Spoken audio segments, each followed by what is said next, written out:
I just fell through a rift and ended up in this video. Hey, I'm Fūnk-é Joseph, a featured contributor at fanbyte.com, and I'm joined by news editor Imran Khan. You just came through this rift, and now I'm shocked. And I'm also joined by features and trending editor Elise Favis. I am also completely shocked.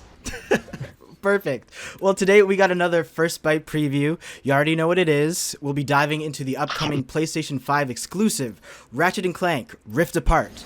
This is the 16th edition to the series and a direct sequel to 2016's Ratchet Clank reboot for the PS4.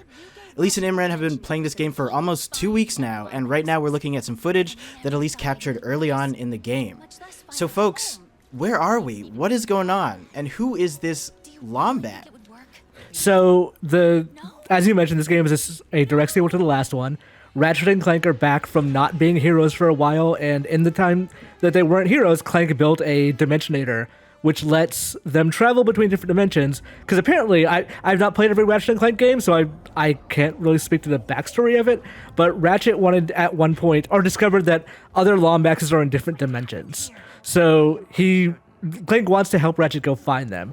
In the process of that, though, Dr. Nefarious stole the Dimensionator, opened it to a dimension that he always wins, and in that dimension, there is another lone Lombax named Rivet, who is a leader of a resistance movement against that Dr. Lombax, who is, in this dimension, Emperor Lombax.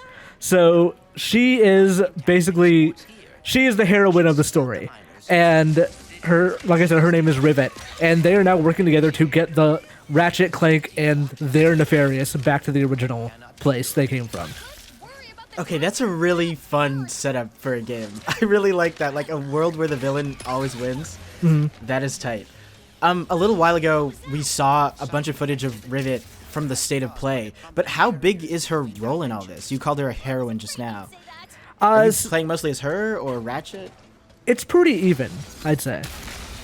Yep, you jump between both of them through the game.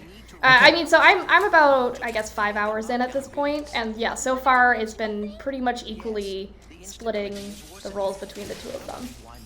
Nice. And they play pretty much the same. I don't know if that changes later in the game, but what I've played is, so far, they have all the same movesets and all the same weapons that, all through the same kind of system, which, in my point of view, is my one drawback with the game. Like, I wish that there was more differences that wasn't just narrative between the two. Mm-hmm.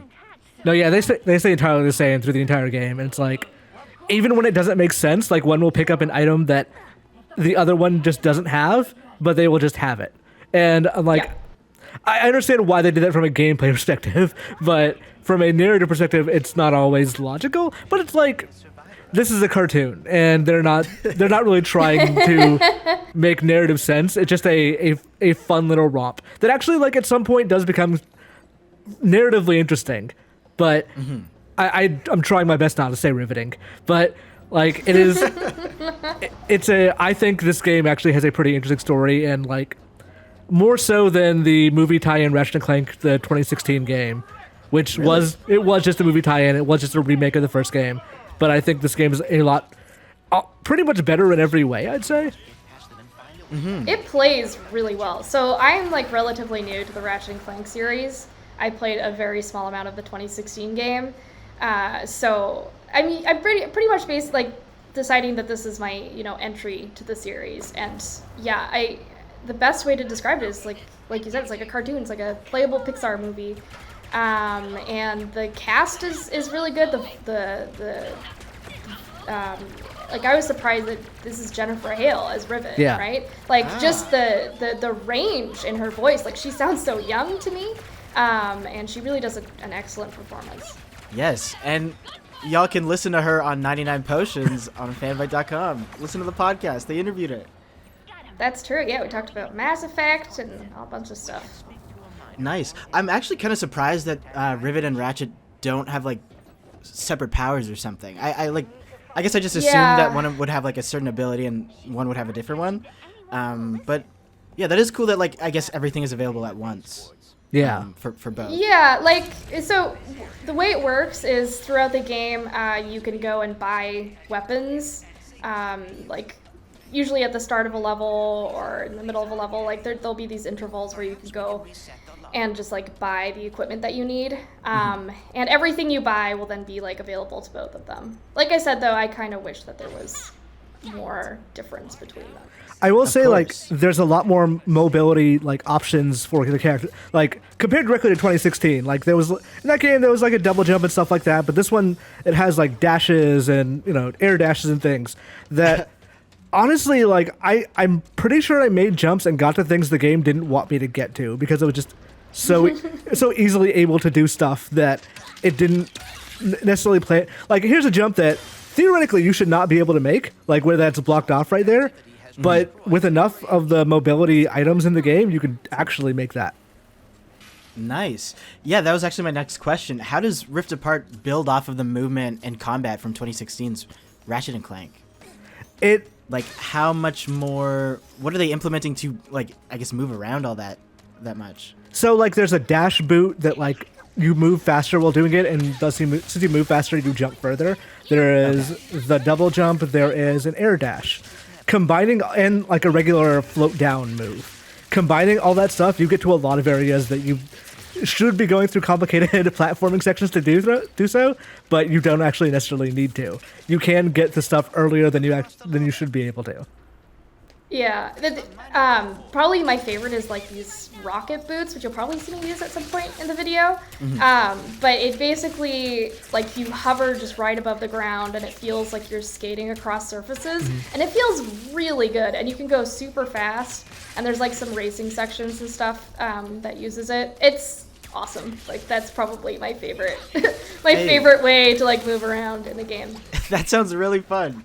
The game's creative director, Marcus Smith, said that it really utilizes the DualSense's haptic feedback and adaptive triggers throughout your space journey. Did y'all feel that this was true? Like, were you often using this and being like, oh wow, this is a PS5 controller that I'm using, and it's utilizing every part of it? So, like, you saw Elise use that, like, bomb weapon a few seconds ago. And that has a thing where, like, if you hold the trigger down slightly, it aims it. If you push it down all the way, it then, like, actually throws it. I never used any of that. I thought it was, like, actually kind of annoying. But, like, I can see why people would use it. I just did left trigger, right trigger. There's, like, cool vibrations here and there, and, like, you can feel it vibrating when certain enemies are charging up attacks or when you're running, like, across a metal surface or whatever. Like, that's cool, but it's not, like, game-changing or anything.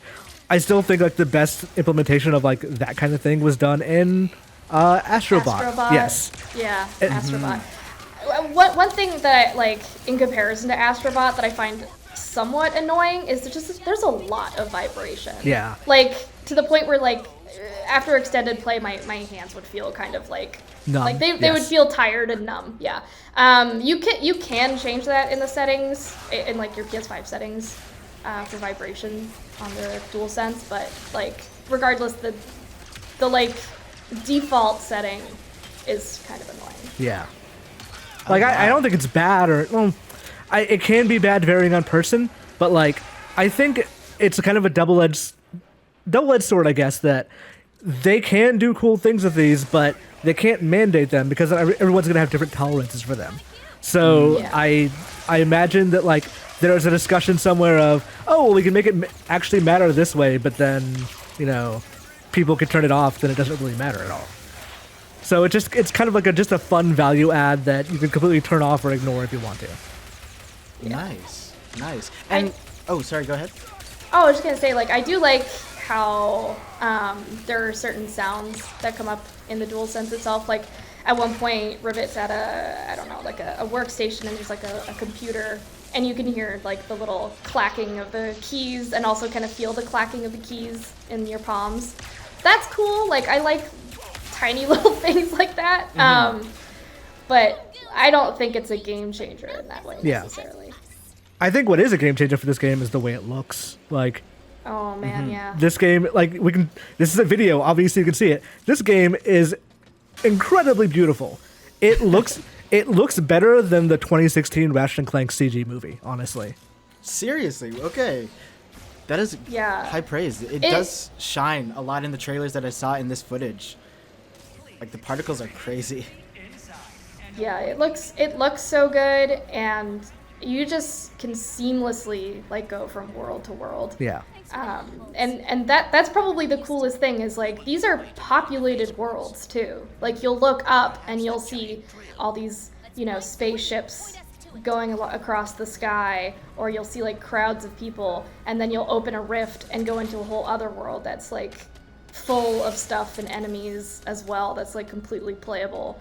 That's probably, I mean, obviously that's what they've been teasing for a lot of the marketing, but like, yeah, in practice, in execution, it's great. It's really impressive. Yeah, the worlds are filled with things that don't matter, which is like for me, it's a high mark of video games, is that like they're filled with it. None of these characters really matter in this scene right here. Like they have some like ambient dialogue or whatever, but they're not here for any good reason besides just building out the world. Like the jungle Sargasso level has birds that you can't really interact with, but are just there. And like they're walking around, they're jumping around, flying. It's not a huge deal, but there's so many of them, and they add to this thing that like you can.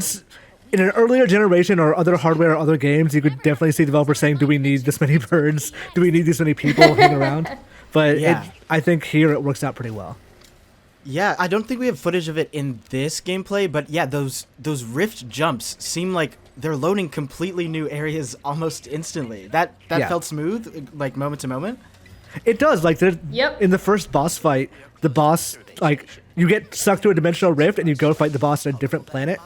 But it's the full planet. Like I literally just once I realized where I was, I just started walking, and it's the entire level. They're just there. That's gonna be like a major shock for me, like playing a game where something is loaded so quickly like that. Like that's a huge space. It sounds like. Yeah, like the 2016 Ratchet had that thing where you would choose a planet, you'd watch some scenes flying there. Ratchet would jump out of the ship, and then there'd be this like little hero scene of him smiling. That's all the mask loading. Here, you choose a place, it shows a small scene of you flying there, and then within like 2 seconds you're moving around again, which is such a good thing in a game that you have to like go find things in. It feels so instantaneous too, like. And it's fun, especially like if you're in the middle of combat, you can use rifts kind of strategically too. So it's like, okay, if you want to get out of the way of a bunch of like a crowd of enemies or all around you, you can like go to another rift and like use that kind of vantage point to get to them.